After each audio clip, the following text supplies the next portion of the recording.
Hi friends, welcome back to my channel. నా video చూస్తున్న ప్రతి ఒక్కరికి చాలా చాలా థ్యాంక్స్ అండి. నేను ఈ వీడియోలో వచ్చేసి తలలో గుండె ఉండే జీవి ఏంటో మీకు తెలుసా? అది వీడియోలో తెలియజేస్తానండి. వీడియో అయితే స్కిప్ చేయకుండా చూడండి. నచ్చితే కనుక తప్పకుండా లైక్ చేయండి ఫ్రెండ్స్. గుండె అనేది రక్తాన్ని ప్రసరింపజేస్తుందండి. ఆక్సిజన్, పోషకాలు, ఇతర ముఖ్యమైనటువంటి పదార్థాలను శరీరంలోని అన్ని భాగాలకు అందిస్తుంది. అదనంగా రక్తము, వ్యర్థ పదార్థాలను తొలగించడానికి సహాయపడుతుంది. కాబట్టి ప్రతి జీవికి గుండె చాలా ముఖ్యమైనదండి. కానీ అన్ని జీవుల్లో ఒకటి తప్ప గుండె శరీరం పైభాగంలో ఛాతీ ప్రాంతంలో ఉంటుంది. కానీ ఆ ఒక్క జీవికి మాత్రమే శరీరంలోని తల భాగంలో గుండె ఉంటుందన్నమాట. మానవులకు, జంతువులకు గుండె ఛాతీ మధ్యలో ఊపిరితిత్తుల మధ్య ఉంటుందండి. అయితే పక్షుల్లో గుండె ఛాతీ ప్రాంతంలో ఊపిరితిత్తుల పైన ఉంటుంది. మరోవైపు కీటకాలలో గుండె పొత్తికడుపు పైభాగంలో పొడవైన గొట్టం రూపంలో ఉంటుందండి. మరోవైపు చేపలకు వాటి హృదయాలు తల దగ్గర మొప్పల పక్కన ఉంటాయన్నమాట. కానీ తలలో హృదయం ఉన్నటువంటి ఏకైక జంతువు అయితే ఉందండి. అదేమిటో తెలుసా మీకు?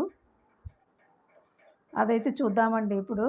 అవును, రొయ్యల గుండె అనేది దాని తలలో ఉంటుందన్నమాట. ముఖ్యంగా థొరాసిక్ ప్రాంతంలో ఇది తలకు దగ్గరగా ఉంటుందండి.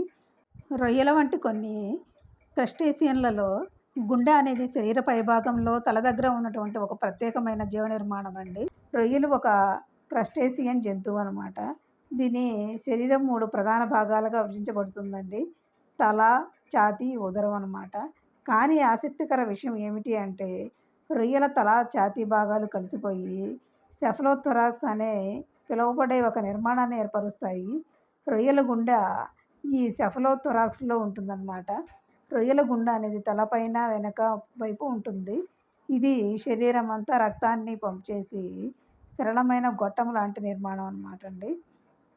ఇది రొయ్యల వంటి చిన్న జీవులు తమ శరీర రక్త ప్రసరణను సమర్థవంతంగా నిర్వహించడానికి హెల్ప్ అవుతుంది. రొయ్యల గుండె అనేది దాని తలకు దగ్గరగా ఉండడానికి ఒక జీవ సంబంధమైన కారణమైతే ఉందండి.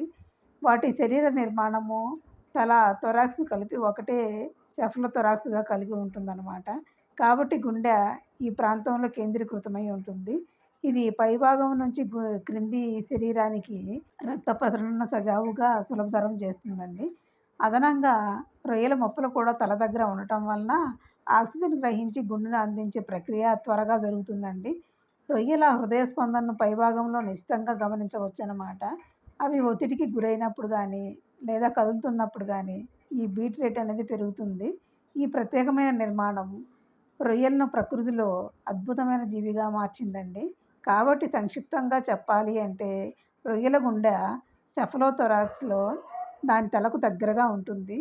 ఇది వాటి బహిరంగ ప్రసరణ వ్యవస్థ మరియు జీవ అవసరాలకు సరిగ్గా అనుగుణంగా ఉంటుందండి. రొయ్యల గుండె అనేది సెఫలోథొరాక్స్లో దాని తలకు దగ్గరగా ఉంటుంది. ఇది వాటి బహిరంగ ప్రసరణ వ్యవస్థ అన్నమాట. జీవ అవసరాలకు అనుగుణంగా ఉంటుంది. రొయ్యలు శరీర నిర్మాణము, జీవశాస్త్ర దృష్ట్యా గుండె స్థానికత ప్రత్యేకంగా ఉండడంతో ఇవి అద్భుతమైన జీవులుగా నిలుస్తాయండి. ఇదండి వీడియో అయితే. తల భాగంలో గుండె ఉండే జీవికి సంబంధించి. మీకు ఈ వీడియో కనుక నచ్చితే తప్పకుండా లైక్ చేయండి, అలాగే షేర్ చేయండి. సబ్స్క్రైబ్ చేసుకోవడం మాత్రం మర్చిపోవద్దు friends. Thank you so much for watching అండి.